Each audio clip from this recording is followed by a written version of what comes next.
Become a sustaining member of the Commonwealth Club for just $10 a month. Join today.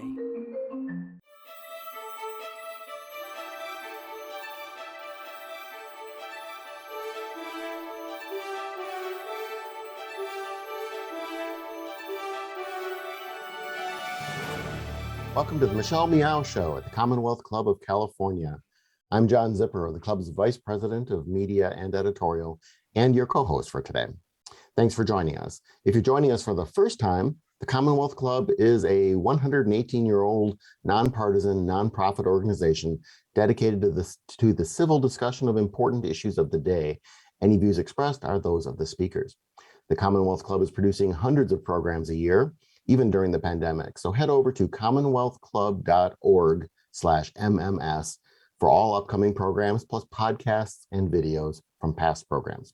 If you're watching us live on YouTube, use the chat box to submit questions for our special guest today. Now, it's my pleasure to introduce Michelle Meow, the producer and host of The Michelle Meow Show and a member of the Commonwealth Club's Board of Governors. Good to see you again, Michelle. Thanks so much, John, and thank you to all of you for joining us today. Today, we're discussing sex testing, the World Athletics Organization, our intersex community, and the Olympics. Our guest today is the editor of As Equals, a special CNN series focused on gender inequality. Let's welcome Eliza Anyangwe. Eliza, thanks so much for joining us today. Thank you so much for having me, Michelle. Nice to meet you, and lovely to meet you as well, John. So why don't we begin with the two individuals who are profiled in the series, in the special series that's focused on the Olympics and sex testing. Let's share the stories of Annette Negesa and Maxi Mali. Absolutely. So just the first thing to share with viewers and listeners is, of course, as the editor of the As Equals series, my role here was really in helping the reporters tease out the story, helping to make months of researching and reporting accessible, thinking about how we would structure and shape that story for a wider audience, for a CNN audience. So I really need to start by sort of, giving a shout out to Christina McFarlane, who is the CNN sport correspondent who spoke first to the women we profiled, as well as Joe Shelley, who is the producer who worked alongside her tirelessly to do this work. And then Ivy Nyanyeka, who is the reporter in Kenya, who we then brought on later to sort of pull the story together that readers will have read or can still hopefully read. So the stories are really it's really a story of just unfair systems. We introduce you to first Annette Negesa, who is a Ugandan athlete. Like Max Imali, she is on a course, on a trajectory for stardom, for glory. Let me, situate, I think for a lot of athletes, the opportunities that come from sporting are really the only way to change lives. And specifically for these two athletes, one from Uganda and one from Kenya, both East African countries, for these particular women, sports was the one way that they had of really transforming the life, not only their lives, but the lives of their families. And so they're on this trajectory and they're working hard and they're pushing their bodies. And they're not really thinking very much of anything else until Negesa gets asked to, participate gets tested for testosterone levels, which was something that happened to all the athletes that were competing that year. I think it was at the World Championships in 2011. So like all other athletes, she hands over blood tests. And then that really begins a process where she is, told that her testosterone levels do not qualify for the categories, so disqualify her for the categories that she's going to run for. And there is a little bit of confusion, and I think that confusion comes through from the athlete themselves, where they say they weren't given the information that they required, weren't really able to make an informed decision. Their manager then, is advised that they should go to Nice in the south of France to reduce their testosterone levels, which can only happen through an operation. And so she goes to Nice, submits to a medical assessment, has an MRI scan done, has further blood tests taken, and then talks both to us and to others who have reported her story. Human Rights Watch did a very in-depth interview with her about waking up and realizing that the internal testes that she did not know she had have been removed. So her ability to recover from that, mind you, worth saying that that operation was performed in Uganda. So there's a bit of crossing going on. She is tested in Nice and then operated on locally in the capital in Kampala in Uganda. And so from there, she doesn't have access to the hormone therapies required for her to heal. It essentially ruins her career. She has to pull out from the sport, but also she enters into the media spotlight and is exposed as, intersex. And there's a lot of misinformation or, prejudice against that, and has to eventually seek asylum in Germany. And it's in Germany where Christina and Joe interviewed her. And then we tell the story also of Max Imali, who is younger and who has who was on the same course, but who did not have any operations. And from their anecdotal testimonies, it was very clear that the idea of Imali's gender being questioned was really disturbing, not only for her, but for her mother, who reassures her that, she was raised a girl. She sees her as a girl, and so she shouldn't undergo testing. But that has really changed the categories in the sport that she's able to compete in. So they're both runners, and the organization here that has been really sort of pivotal, the IWAF, which is now called World Athletics, has had these rules, right? And people will know maybe not of Imali and of Negesa, but of Caster Semenya, the South African athlete who has been very much in the spotlight and very vocal about her certainty and conviction that she should be competing, that the rules are unfair, has taken World Athletics to court. So that's the context of the story. We start with these women's, testimonies of just being caught unawares, having to readjust both to their sort of internal news that they hadn't ever heard before, and then the sort of questions about what their careers and futures in the sport would hold once they're suddenly told that they can no longer compete in the sport they've been training for, in the categories they've been training for. Wow. So you have them coming to terms with stuff they didn't know and how that's going to impact their careers and their lives. You have professional sports of all sorts, Olympics, I'm going to call it professional sports, but amateur and professional sports trying to come to terms with something. And then, you alluded to this at the beginning where you're talking about your role is, how do you pull this story together and communicate it to an audience? You have audiences with CNN, presumably around the world, who are coming to terms with this or just hearing about intersex topics for the first time, maybe, or coming to it with who knows what backgrounds that everyone brings to things. So kind of maybe going way back to the beginning, it's like, how do you communicate to that? And knowing that all of these different groups and segments of the audience and participants are kind of finding their way at the same time, that no one seems to have a lot of information on this. Absolutely. So that's a really great question. So I think for me, we had heaps and heaps of reporting and research that the producer and correspondent had gathered.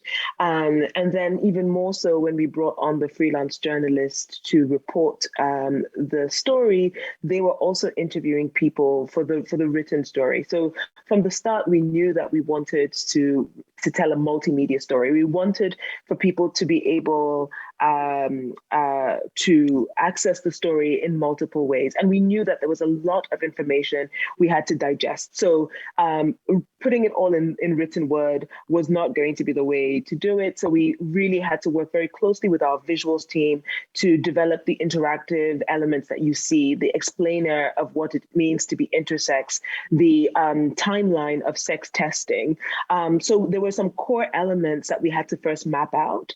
And that's just in terms of the storytelling, right? There are some sort of bigger societal questions that we also had to grapple with ourselves to make sure that what we thought was important, the sort of key injustices of this come across through the story, right? So CNN as Equals tries to be slightly different from other sort of, women's issue reporting teams or desks that cover gender, because we don't just want to tell you stories. I normally talk about stories of women bust. So either the 99% of women whose lives are miserable, or that one woman who is now a CEO or on the board somewhere, right? Those stories don't really help people to understand the underlying reasons for why it's either surprising that one woman is successful or terrible that so many, who are still earning, why do women still earn 75 cents to the dollar, the man, or whatever that is. So our stories, we want them to be visually compelling. We want them to be, really well reported. They're in depth. We don't do news like much of our colleagues at the rest of CNN do. So that all of that time gives us space to really sort of sit with where does follow the story to the underlying system. What does it help us to reveal? And I think here it was clear that the story was pointing us in the direction of the gendered nature of sport, right? That sport was something, and professional sporting competition. So whether going back, if you wanted to, and we were reading a lot about sort of like the ancient Olympics, right? Before the modern day Olympics, these are, only men can compete, and not just any men, right? So men who are, professional sports is not just about your athletic capacity, but also about your moral standing, right? And from the start, there has always been these two things together. Like, the original Olympians had to be men of a certain sort of societal caliber.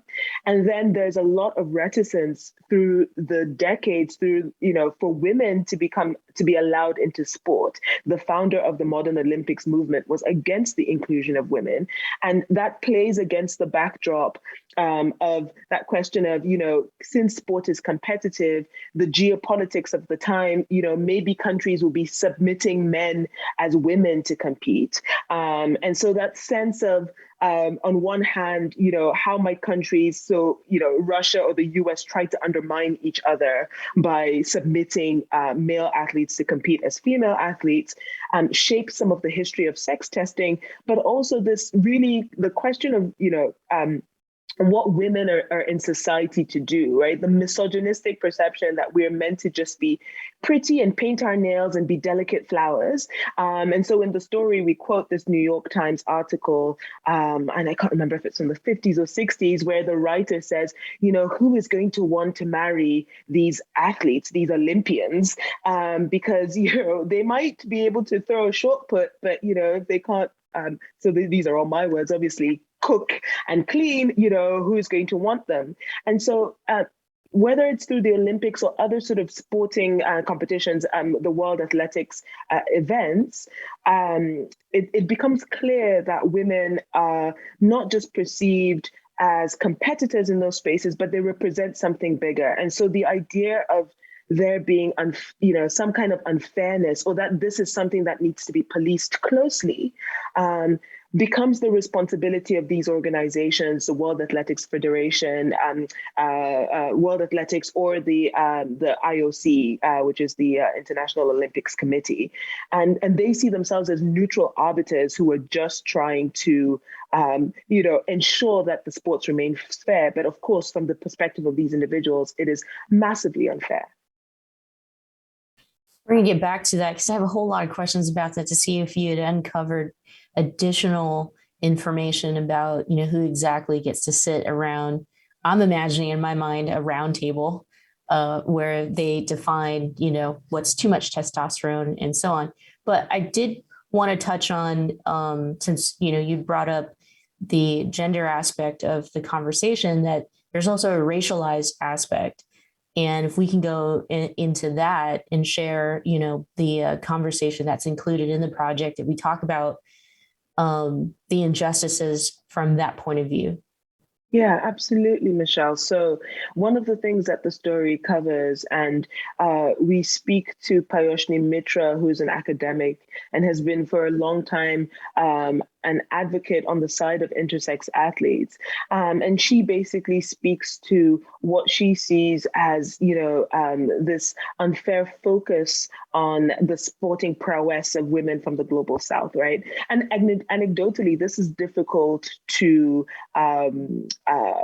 argue with, especially as one of the ways in which athletes are identified as intersex when, unlike Negesa, they're not all submitted to blood tests, is by other athletes saying they suspect them of perhaps being, an intersex. So when you think about that context in competition, where you are being outperformed by someone who is faster than you, and because of the ways in which they look, you then suspect that perhaps they might be, have an unfair advantage because of their testosterone level, which I must make clear, the science on this is contested, right? So there is research and evidence that shows testosterone level can improve your performance. There is also research that shows it can harm your performance or have no impact at all.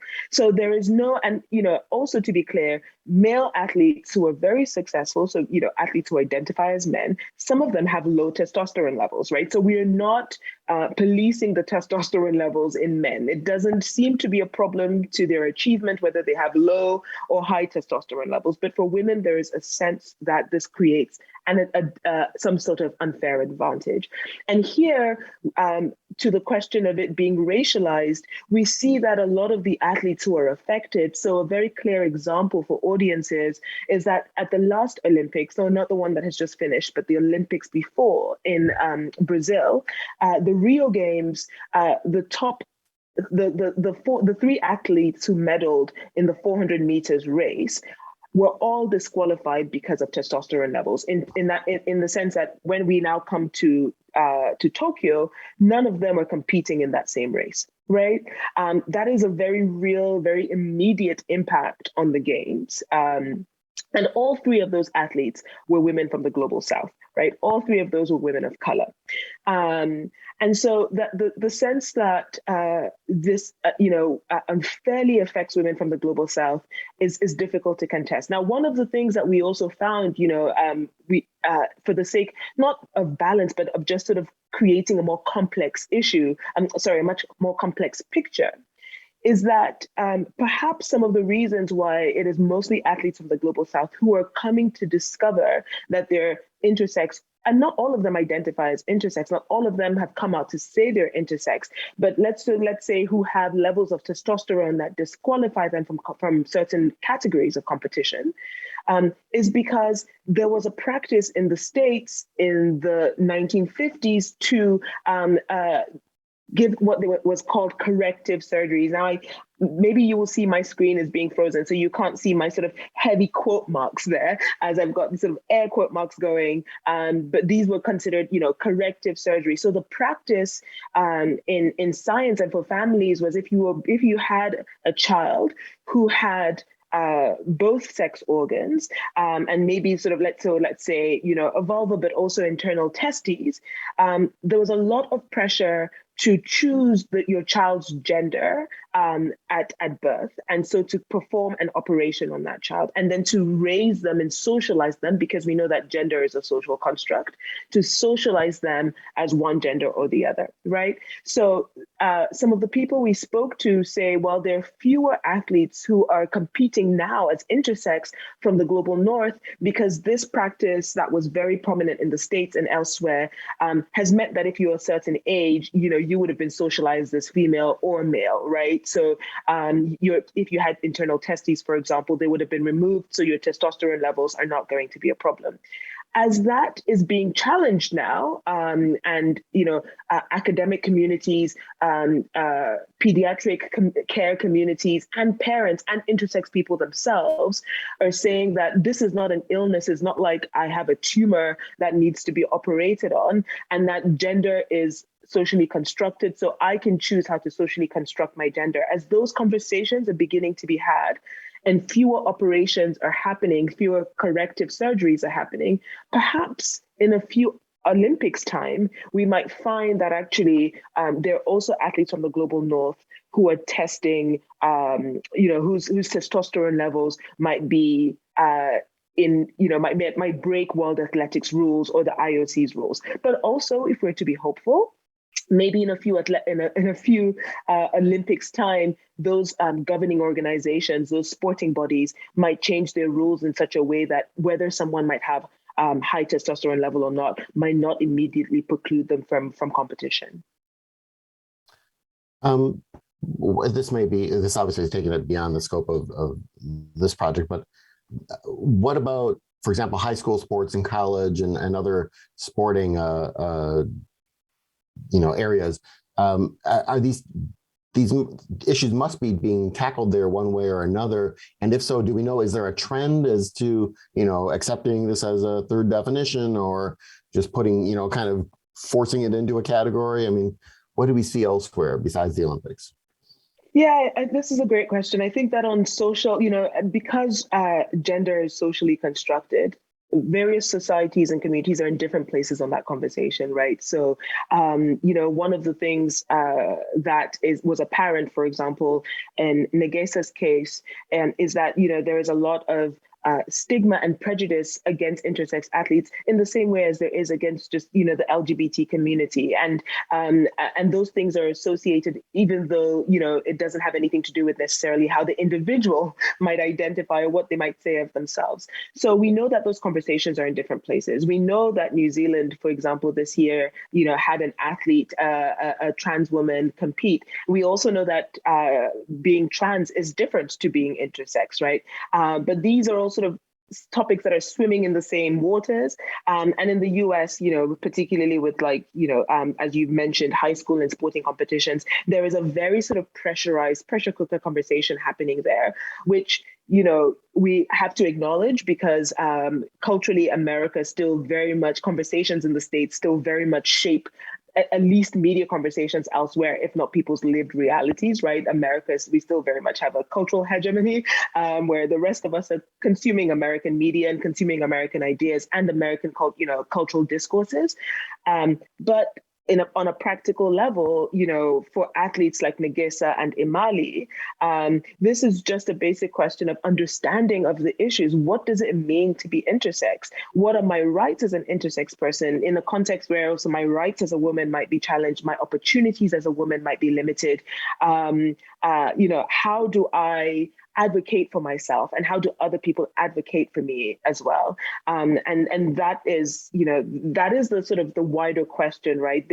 These issues must be centered within conversations about just sort of gender equality more broadly, and not sort of siphoned off in a section because, as intersex in sports, because people don't tend to understand that or can dismiss it. I don't care about athletics, or I don't really get what it means to be intersex. But essentially, it's about fairness and for people to be able to turn up as they are and participate fully in life. What's the media's role in all of this? You just brought up the media and, the narratives we push. It would appear that the media is obsessed with the binary, and that's the way that we've been telling these stories. And so, what's the media's role in this, and what can the media do in the future? So I think this is one of those things, like with race, quite frankly, like with the class struggle, like with any of the sort of systemic issues that we cover, and that the notion of objectivity somehow remains separate from. We are all people living on this blue dot too, right? And we are all socialized within the various contexts where we are. Now, before I moved to the Netherlands, where I now currently live, I started and spent all of my career, the past decade, in journalism in the UK, where the vast majority, by a ridiculously high percentage, of editors in the biggest newsrooms, in the biggest media organizations, are all white dudes who went to Oxbridge, right? And the reason that's important is that their worldview and the things that they determine as important is what shapes what's the media landscape, right? So I definitely believe that the media cannot tell you what to think, but it can tell you what to think about. So the things that we cover over and over and over and over again shapes people's perception of the world that they live in, shapes people's perception of themselves and of their agency to change things. So I definitely think that one thing concretely that people who have power in media, so who are not so much writers, because we know editors can crush any bold freelancer's dreams to tell a different story. You just need an editor who doesn't see it as important, and that's gone. And especially as our industry is struggling, and so many more journalists are working as freelancers, they're just going to be trying to crack out the stories where they can get paid, right? So I really am not going to put any pressure on them. I'm going to put pressure on the people who hold the keys and the gatekeepers and who hold the budgets, and those are editors and newsroom leaders. So I think one thing we can do is to turn the lens and tell stories from a different perspective, have a bottom-up view. Think about who is telling the story, because the person who's telling the story, their perspective shapes what is the story, right? And so we cannot anymore presume that we are neutral and disconnected from the societies around us. We are part of them, and we need to figure out how we acknowledge the limitations of our own knowledge and our own socialization. And so, and work more collaboratively. And actually, from a US perspective, there's so many inspiring examples of collaborative journalism. For us as equals who are trying to do this within the behemoth that is CNN, we have a different challenge on our hands, but we're trying to work much more collaboratively in terms of storytelling, which is why Ivy Nyaneka, the Kenyan freelancer, was brought on board, so that we weren't flying in a reporter to do a couple of interviews and miss some of the nuance perhaps that might come from being a part of a community and reporting from that community. So that's one thing we can definitely do. Another thing that I think about all the time, even though it often sounds so boring, because my God, if it bleeds, it leads. We love a dreadful story, is how do we report on solutions? How can we still be dogged and trying to expose things or figure out how things work, and not just kind of how they fall apart, right? And the last area is perhaps a bit more less defined. I'm thinking constantly about future gazing. The stories we tell today clearly shape our perception of the world that we're in now, but also then shapes the actions we take for the world that we're going to be in tomorrow. So I think about this a lot with gender reporting, but also with climate reporting, for example. So where there's a lot more sort of, what's the word I'm looking for? It's a word that comes from sci-fi and has now completely escaped my mind. There's a type of, essentially it's not forecasting. Anyway, if it comes back, I will remind you. I will come back to it. But there's a type of speculative, that's the word, and not in the sort of market sense, because speculative in banks, bad, but speculative in journalism, perhaps good, because how do we try and speculate on what the future could be in a way that is evidence-based and researched and well thought through, but that allows people to perhaps cast their eye a bit more into a future that isn't so dystopian, right? Because I think that if you just read our stories day on day, if you just read the news day on day, you think bleep, bleep, we're all going to hell in a handbasket. And perhaps that's not true, because there are lots of people and organizations that are working to ensure alternative outcomes. So can we center those as much as we center the negative stories? At least as an editor, these are the questions that I sit with, without then, doing someone else's job. How do I do that from my vantage point as a journalist, and not as an activist or a politician or whatever else? That's a great explanation, I think, of what you're trying to do there at As Equals. Can you go a bit more into As Equals? How did it come about? How did you get involved with it? And where can people find more about it? Yes. So as Equals was launched in 2018, this is when I'm going to get a message from my bosses to say it was a different year. But anyway, I invite you all to fact check me. So as Equals was launched in 2018 with a grant from the European Journalism Centre. And it was a project started by my bosses in London, so out of the CNN International Bureau in London, to focus on gender inequality. And this was a project that it was very much a shoestring budget. They were doing it alongside other things, which very much reflects the ways in which our earlier stories, a lot of them award-winning, hard-hitting journalism, but much more related to sort of the news agenda, because, you know, the reporters who were working on it were also working on news stories, etc. We then got last year a grant for over a 3-year period from the Bill and Melinda Gates Foundation, which kicked in January of this year, to build out a desk, which is a rare beast at CNN, right? A lot of our reporters and producers are sort of generalists who work on whatever the sort of day's news is. So we are in an extraordinarily privileged position as Equals to be a team that has a beat, to not have to sort of, chase every news story. I often say to my team, if it is immediately apparent that there's a gender angle there, to other reporters. So for example, what's happening in Afghanistan, everybody is wondering what is going to be what's happening to women and girls in that context. We don't immediately have a role to play there because everybody is already aware that there is a gendered part to that story. What we are now seeking to do is to find out, okay, well, are we centering just Western voices? You know, the kind of Western fear. There's so much of the media is focused on, you know, the idea of what women's clothing is going to be, right? That the ultimate oppression for Afghan women is going to be veiled, because look at them in the 70s when they were wearing mini skirts, and you know, that dissonance that we sometimes have, where we realize that we can wear mini skirts here in the global north or you know, in the US, and still policymakers are going to legislate over your ovaries. So, you know, that kind of distance, you know, we try and challenge some of that to kind of paint a global picture of a system that persists.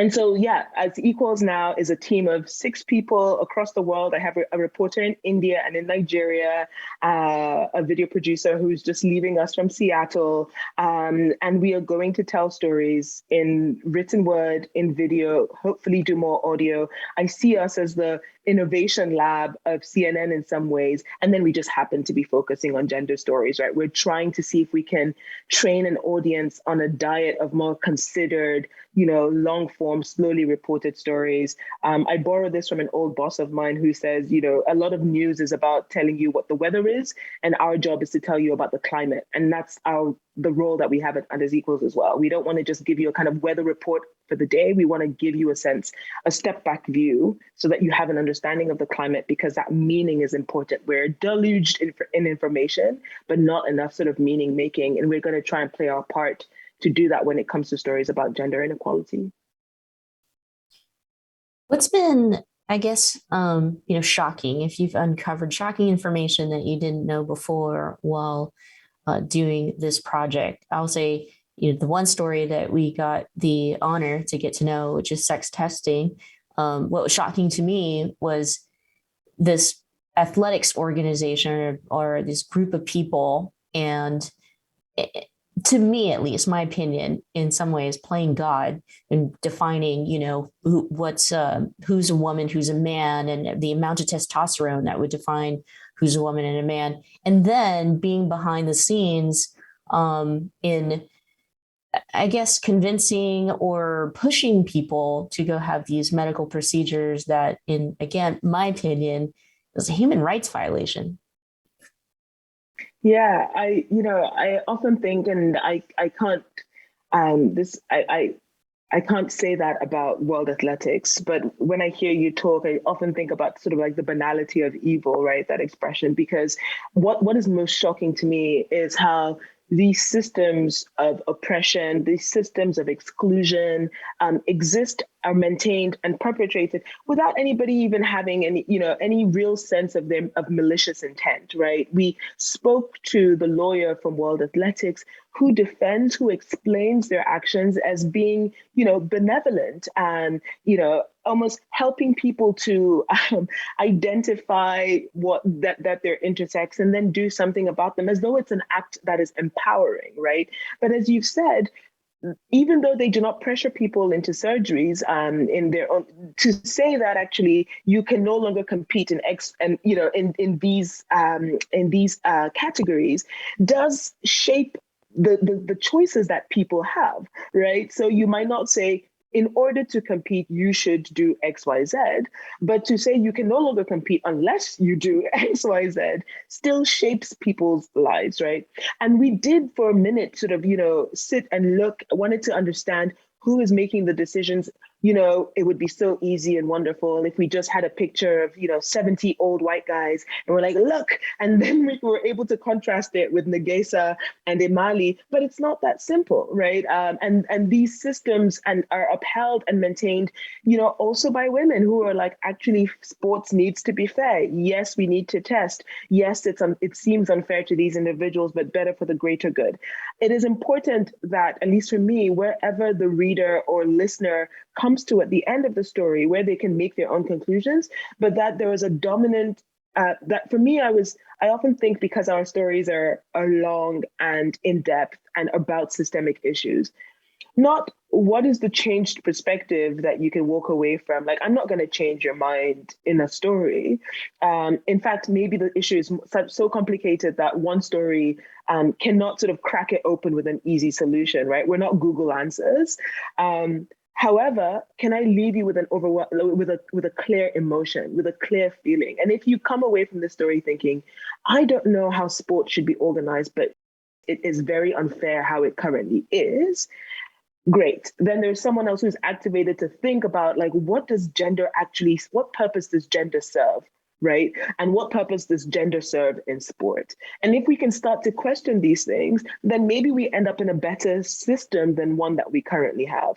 The worst outcome for me is if we go through not really questioning both the labels that we wear individually, but the labels that particularly are put on other people, and who those people don't have access to platforms or voice.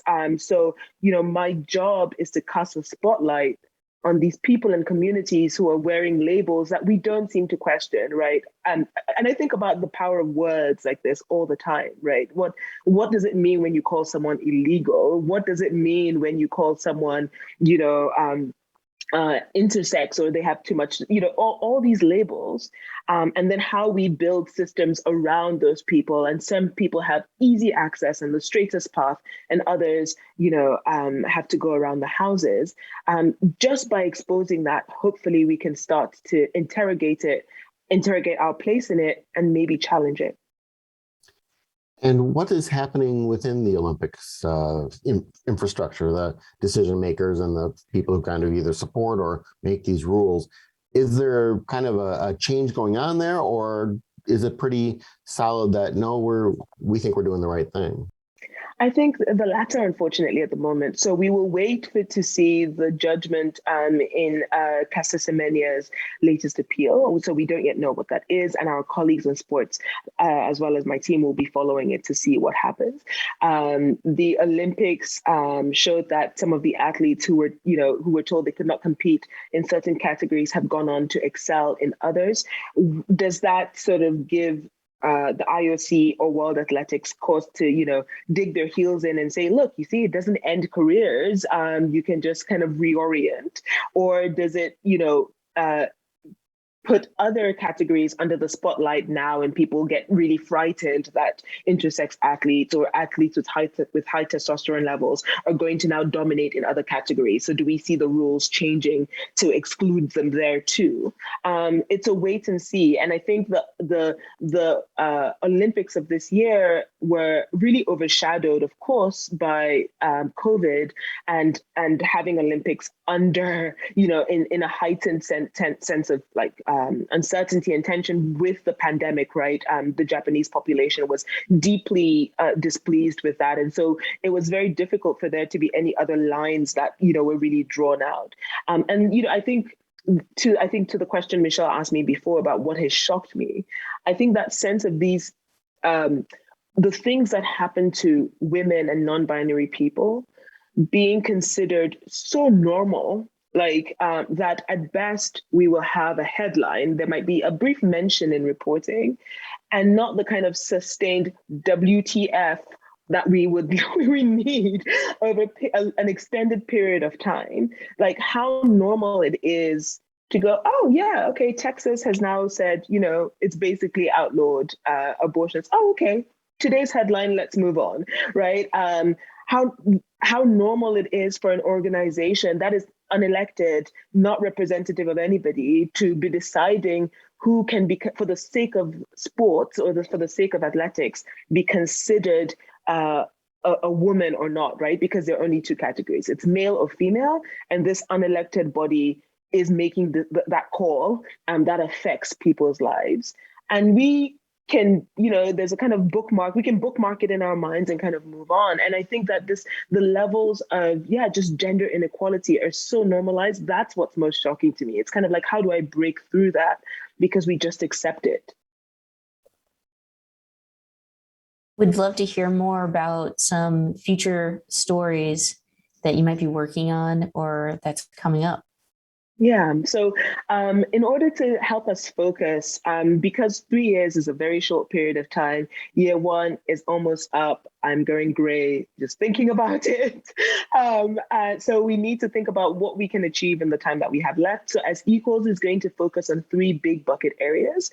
The first is body. So all things that are related to the body, really. And I think that question of who owns women's bodies, right, is really, really important, really topical, really relevant, because so much else stems from that. And so the body care and the sort of the care economy and the fact that women, and we saw this with COVID, women still continue to bear the brunt of the care burden. So that the questions of care and how that's prioritized in society remains really important. And the last one is climate, right? Climate is not just an environmental phenomenon, it's a social one, and there are clear gendered elements. So we want to, over the course of the 3 years, report on that. In the immediate future, we've got stories coming up. We are launching a series focusing on skin whitening, because from Minnesota to Malawi, Japan to India, a narrative that says lighter skin is better means women are using products that are often illegal, mercury-based, hydroquinone-based products to lighten their skin. And the focus is often in the media on these women as kind of like, either how silly, this sort of odd cultural thing that you do, and not often sustained on the companies that make a very good buck from selling these products. The Black Lives Matter movement of last year, the sort of focus on that last year, brought into sharp relief these companies that were saying Black Lives Matter, and yet we're selling in India or in Nigeria products that basically is advertised as sort of fairer is better. And so we are going to, over a sustained period of time, cast our spotlight on the business side of this, the health implications of skin lightening, and the social costs of skin whitening. So that's where those are some of the stories we're going to be telling in the coming months. But yeah, climate with the COP26 conference around the corner as well. So we have a mandate to do just about one story a month. So it's hard to pick what we're going to put all our energy and focus into. But with skin whitening, we really saw that it really connected various parts of the world, and was just one that we could have clear impact if we said, hey, we need governments of the world to ban the use of mercury in skincare products. That is something that where our journalism can lead to very clear change in the world. And it's not often that you are in the privileged position where you can advocate for something that clearly. So we're going to go after it and see what happens. in your position where you do get to explore these issues and bring them up in front of millions of people, you have to have, I guess, a certain inborn optimism that, like you just said, that this matters, that you raise this. Are you optimistic generally about a lot of these big issues? I mean, it seems the climate, has gotten worse. It seems, with this huge global populist uprising, that a lot of issues on gender and other things have backslid, if you will, certainly, obviously from one point of view. What's your general take on things? Oh, John, I have a tendency towards despair, unfortunately, as a person. But I read Audre Lorde and Bell Hooks and Rebecca Solnit, who often talks about radical hope. And I was born in Cameroon, and so there's a culture still, if it survives kind of Western globalization, of valuing your ancestors and that having, and the reason I mentioned that is that it gives you a long tail. Like if you see things over longer periods of time, you have reason to be hopeful, right? If you look at just our moment now, so if you are watching the weather reports, then you're like, we're screwed. But actually, if you try and step back and see the evolution of things over time, then there have been gains, and that there's possibility to continue to have gains. And I do think it's a thing of privilege to despair, right? People who are living with very little do not have the time and energy, to despair. Like the woman who is unable to return to full-time work because she's had a baby and has to figure out some kind of part-time work situation, she does not have the privilege of kind of just despairing about the state of sort of gender inequality. So I try and remind myself of that if you take that step back view, things have improved. And then I just try and also, even in my team, run my team in a way that allows for us to talk about how we're feeling about the stories that we're covering, because there is not enough space for journalists to talk about the sort of mental health impact of the work that we do. And I think over the pandemic year, it is clear that journalists are burnt out. Some even have PTSD. We can't just in and out report terrible things and not have those things impact us.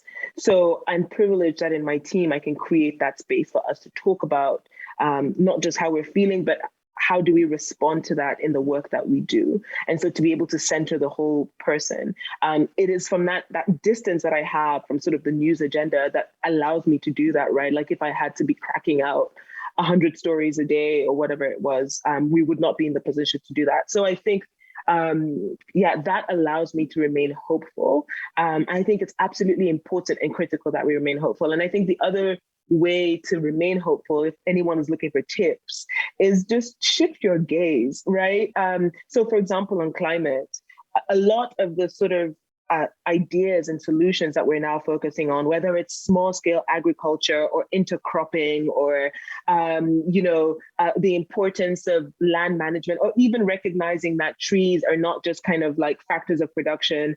This tree could be a chair, so I'd rather have it as a chair. Those approaches to nature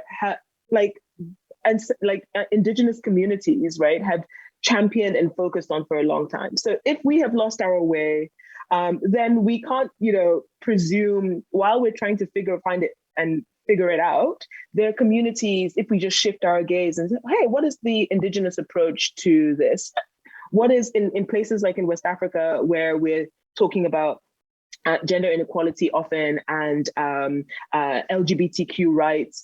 Again, if we shift our gaze and recognize that actually, some communities had plural gender identities, had different colonialism, had different ways of structuring society, then maybe we don't need so much to invent something new, but just to return to something past, right, that was devalued. And I try and remain a student of history, maybe, so that I can recognize that there are various timelines happening, and so we're not stuck on this particular course, and we can pivot, and that there are other people who are living in different ways, and I can shift to look at them and take inspiration from that. Sometimes I write down questions that I don't intend to ask, but because I think they might be too hard to answer But I'll go ahead and ask this because I think you're the right person to ask. But the question I wrote down is, I mean, what would happen if, women actually had control and power over their bodies, or that LGBTQIA plus people were centered and prioritized, and since systems were created with them in mind? That's essentially the question of speculative journalism, right? Like, what if we won? Like, what would that look like? What would the course of there be? And I love that question. I don't know. So I think that human beings, for the sake of their safety, have a tendency to label and form groups, right? So I don't for one second think that if you put people with vulvas in charge of everything, that all the world's problems will stop. I don't think so. I also think, however, that because we have socialized women, for example, to be more, to talk about their feelings, to think through problems, they actually have a skill set that, and this is, broad generalizations, that have helped them in positions of leadership. So there were countless articles at the height of the pandemic about why countries run by women were dealing so much better with it than countries who were, and that's because you just need to look at any guy's reaction to having the man flu and and how the world must stop. And so those sort of ways in which society is gendered and we raise boys and girls differently might provide some clues. Now, what that might mean is that we should probably raise boys to be equally as sensitive and raise girls to know that they can break things too, and and try things and be innovative and etc. I love that question because I want more people to answer it, because I also hope that there will be plural answers. Like, what we are learning from this, like from our monoculture in all kinds of ways, is that monoculture doesn't work. It makes us less resilient, right? That's why diversity is great. It's not just about ticking off people in a group. It's saying actually the diversity of our experiences and our ideas it gives us resilience, is what makes us strong. And like we also have to learn that from nature, right? You put a field of just corn together, a pest comes and the whole thing's gone. You grow different things together, the crop is more resilient. Like, people just need to learn from nature in that regard. And so I love that we can ask this question, and that the more newsrooms are asking it and not seeing it as fluffy or outside the scope of our work, even if it doesn't have an immediate impact on our work. Like, we know what our role is as journalists.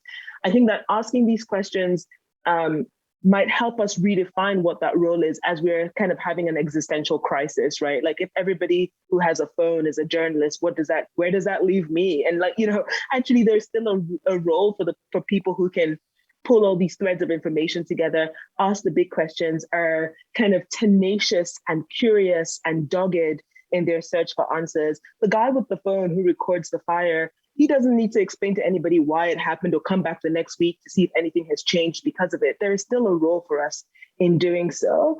And so, yeah, the more answers to that question, the better. What would yours be, Michelle? I'm going to throw it right back at you.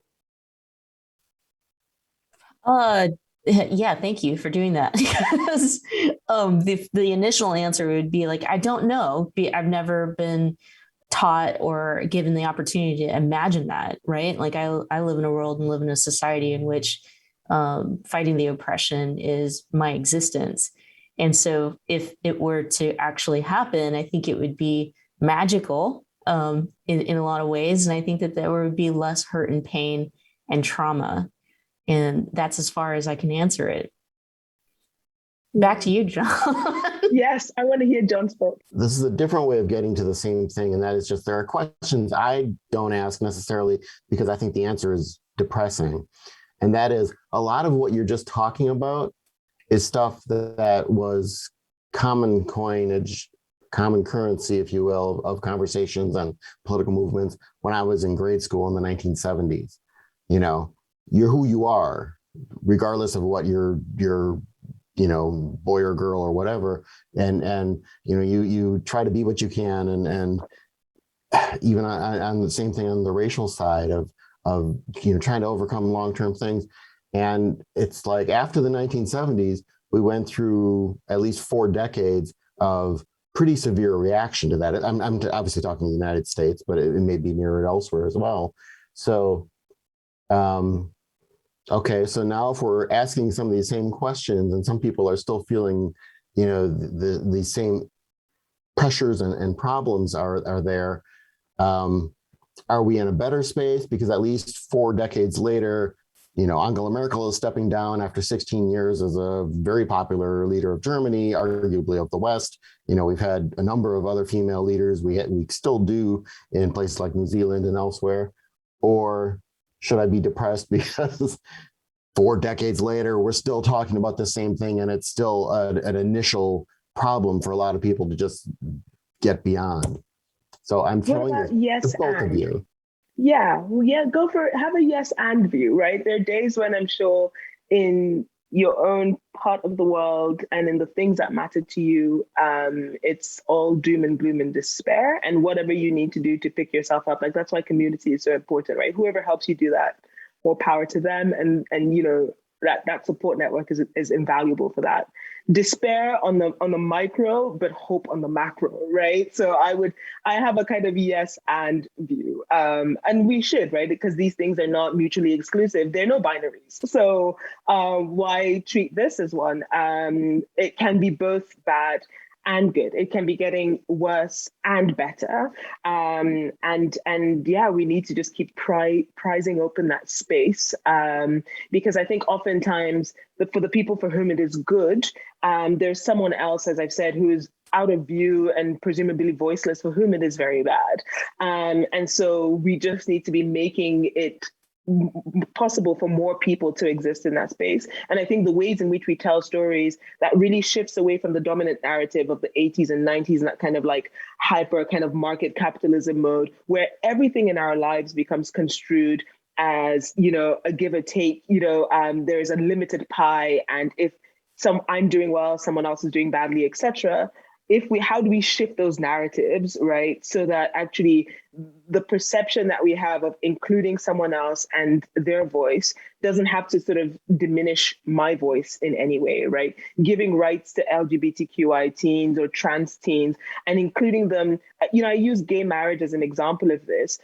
Changing the rules on that and making it possible for queer couples to get married has also given me, a heterosexual person, more options when I'm trying to decide how to sort of formalize my commitment with my partner, right? Before they won those rights, I didn't have access to those privileges either. So that victory is a victory for all of us. And I think that we have to be mindful as we report on these things to understand how it impacts upon people's sense of their agency and their fear of their place in the world. Because fear is normal. We just have to kind of help put that fear in a wider context. We are so appreciative of your words and your work, Eliza. My very last question is about you and your self-care and taking care of yourself. You'd mentioned it earlier. Lots of journalists, lots of reporters, people in the media are suffering from PTSD. And I take that very seriously. And so we'd love to hear from you in how you handle that aspect of the job and how you take care of yourself. Yeah, I'm somebody who feels very deeply sort of the unfairness of our world, right? I'll tell you a quick anecdote. My grandmother, as a school teacher, she was a headmistress, and her retirement party in Cameroon had everybody come together, and there's always a buffet because we love to eat. And I was 3 at the time, apparently. So the story goes, and the compere calls out and says, okay, we will have, we always serve the dignitaries first and the elders, whoever comes up. And apparently 3-year-old Eliza says, that's not fair. Children eat less. Why don't you start with us? And to which nobody clapped for me. It was kind of like, whose child is this? And that has stayed, right? That kind of like grumbling about how unfair things are, which is why, to John's question, it's true, I do have a tendency to despair. And so recognizing that, I am trying to understand my place in the cosmos as being very small. And if all I did today was smile and acknowledge and recognize someone else's humanity and withhold my anger, and that message on Slack, since we're all working remotely, that can seem a bit shorter than it was, and take a second breath and have a coffee on my balcony, and all those small things that I can do, is probably going to be the sphere of my influence. If it's any bigger than that, then that's bonus. But if today, I just refuse to see someone else as just a consumer or just a facilitator of my needs, and actually acknowledge them as another person with whom I'm sharing space and time, as I'm doing now with you, then maybe I've won for today. And I'm trying to make that okay as a kind of like highly strung overachiever who wants to fix the world. Maybe that's all, the fixing that's going to happen today. And I'm trying to be okay with that.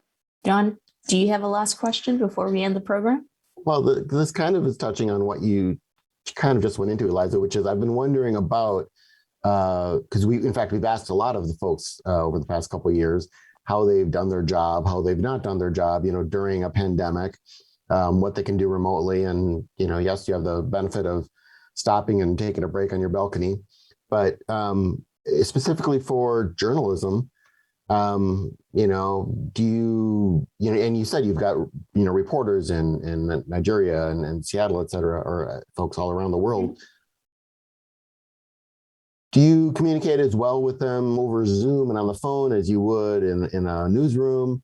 And what about communicating, like doing interviews with your interview subject? Obviously, we love to be on stage with someone and see them right there. At the same time, boy, we had access to people we would never have had before because they weren't coming to San Francisco. So maybe briefly your thoughts on the Zoom world. If you want to invite me to San Francisco, let me not dissuade you from doing so. Let's not have this conversation and you can assume that, that invitation to San Francisco is not welcome. I'll come to San Francisco. That aside, it has been yes and, right? It's been great and it's been really challenging. Like my team was always going to be distributed. And for me, that's something I've thought about for a long time because I've worked in distributed teams since 2016. And so the practices, and for a year I worked with an activist collective. So a lot of the kind of woo-woo practices that they brought to spaces and how they held space together, I have brought with me into journalism, which is often at times met with a certain amount of cynicism till the pandemic, because we then realize that, it's important to check in with people. How are they doing? And use little tools. We use something called Rosebud Thorn as a way to just talk about ourselves and our day or whatever. So your rose is something that you're pleased with, your bud is something that's blossoming for you, and your thorn, and it can be personal or professional. And those are not typical in our industry, but I borrowed them from the kind of activism communities because they're just much better at seeing the person as a whole person. And I run a distributed team, and I didn't want my reporters or my to feel like they were disconnected from the whole, that they just needed to file their stories. I wanted them to feel aboard the as equal ship, and we're all of us sailing in the same direction. And so that's creating that sense of team and community with each other is important. So that's how we do it together. But also, I also say that everybody's mental and physical well-being is their own responsibility. So, I remind my team that while I see everybody, or we try to see each other as whole people, this is still a job.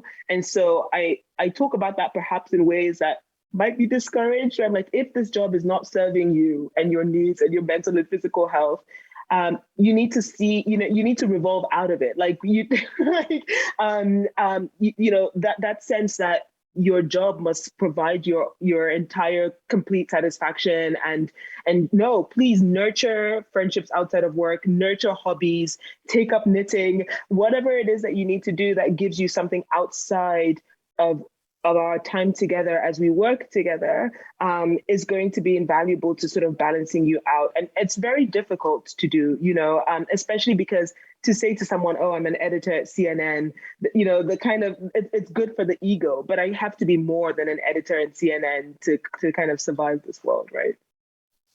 I want to thank our speaker, Eliza Anyonwe, and CNN, and the project that you're all working on, As Equals, a gender inequality project. And so make sure you support their work and go and check it out. I promise you, my opinion, you're going to learn something, if anything. And by learning something, that always can create opportunities for change. And also thank all of you for joining us for this special program. Back to you, John. I'll just wrap it up by again thanking our guest and all of you for joining us on this Michelle Meow Show at the Commonwealth Club of California. Thanks to all of you watching or listening, and you can find more programs, both upcoming and video and audio of past programs at commonwealthclub.org/MMS. Stay safe and have a good weekend, or excuse me, a good week. Bye.